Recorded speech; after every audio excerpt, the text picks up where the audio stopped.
All right, so let's get right into it. If you're importing anything into Canada, you know that feeling, right?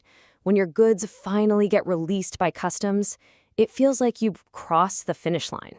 But what if I told you that's actually just the starting gun? Yeah, for a whole other race. In this explainer, we're going to break down everything you need to know after your stuff has officially made it across the border. So you get that notification. Your shipment's cleared. It's on the truck, heading to your warehouse. You can finally breathe that huge sigh of relief. The paperwork's done, the whole stressful process is over. Or is it? Yeah, you probably guessed it, not quite. In the world of customs, getting your goods released is really just the beginning of your compliance journey. The Canada Border Services Agency, the CBSA, they have a very long memory, and your responsibilities as an importer, they continue for years. So let's kick things off with the most common thing that pops up after a release. You're going through your paperwork, and bam, you spot a mistake.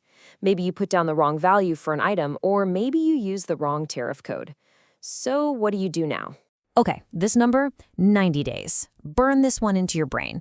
It is your first absolutely critical deadline. The second you have a reason to believe, even a suspicion, that a mistake was made on your declaration, the clock starts ticking. You have exactly 90 days to make it right. And let's be clear, this isn't just a friendly suggestion. It's a straight-up legal requirement. Let's make this super clear with an example.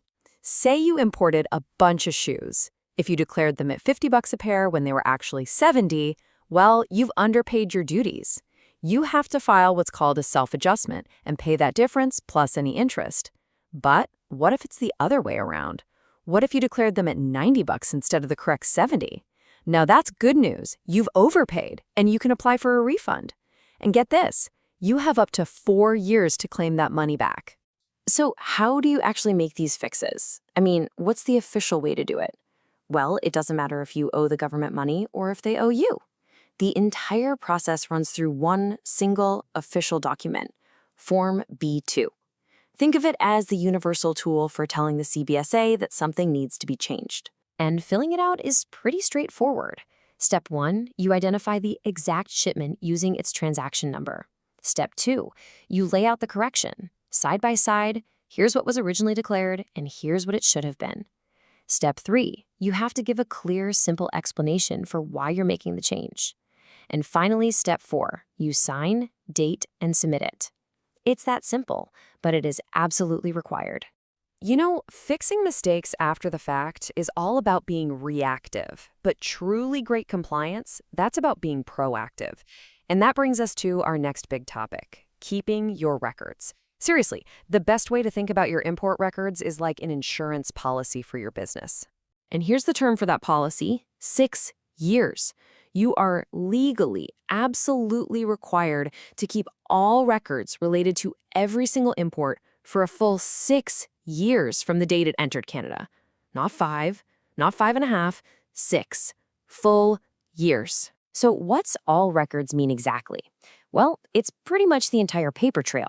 We're talking supplier invoices, shipping documents, your proof of payment, the customs paperwork itself, basically anything and everything that tells the complete story of that transaction from start to finish.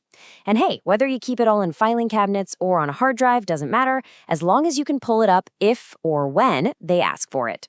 Which leads perfectly to our next question. Why on earth do you have to keep all this stuff for so long? Because the CBSA has the right to come back and review your past imports. This is called a verification, but you'll probably know it by its more common name, a post-release audit. And here's their window of opportunity. For up to 4 years after your goods have landed in Canada, the CBSA can decide to pop in and double-check your work. They can look at anything, the product classification you used, the value you declared, the country of origin, all to make sure you got it right the first time. Now, if the CBSA does an audit and they find a mistake, you're not just going to get a casual phone call. No, you'll receive an official document called a Detailed Adjustment Statement, or a DAS for short. It's basically the CBSA's version of a correction notice. It'll spell out exactly what they changed and whether you now owe them more money or if you're actually getting a refund. So let's pull all these numbers together and look at a timeline. It all starts the moment your goods are released. From there, the CBSA has a 4-year window to audit you. If they find something and issue a DS saying you owe them money, you've got 30 days to pay up. And what if you think they're wrong? Well, you have 90 days to dispute their decision. And guess what form you use? Yep, our old friend, Form B2. It's so important to take all of this seriously, because failing to correct your mistakes, not keeping proper records, or just ignoring a DS, all of that can lead to some pretty hefty financial penalties.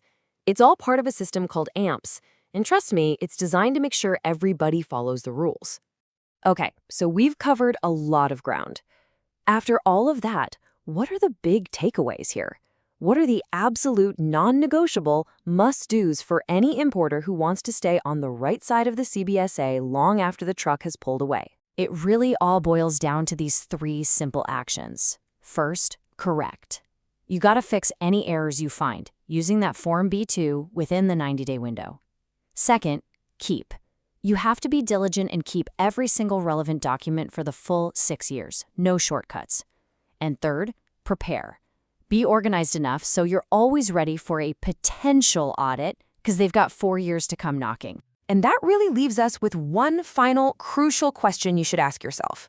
If the CBSA called you tomorrow asking to see the records for a shipment you brought in 3 years ago, would you be ready? Are your import records truly and completely audit-proof?